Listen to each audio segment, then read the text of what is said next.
I am the Tofu Golem. Please enjoy the video. You start by getting both Echo Dots powered and nearby.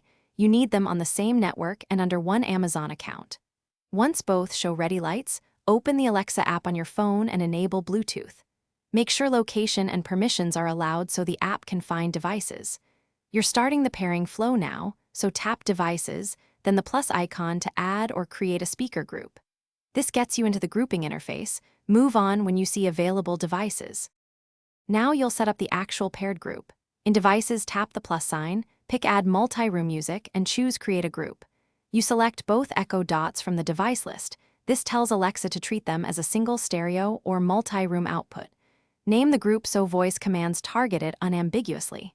Once named, confirm and let the app configure each dot. Wait for synchronization messages. This completes software linking between the two devices. Finish by testing playback. Ask Alexa to play music to your new group name and listen for balanced sound across both dots. If the app supports left/right stereo assignment, set that to get proper imaging. Make sure both devices remain on the same Wi-Fi. If audio is lagging or one dot is silent, restart the Alexa app and power cycle the devices. If problems persist, remove the group and repeat the create steps.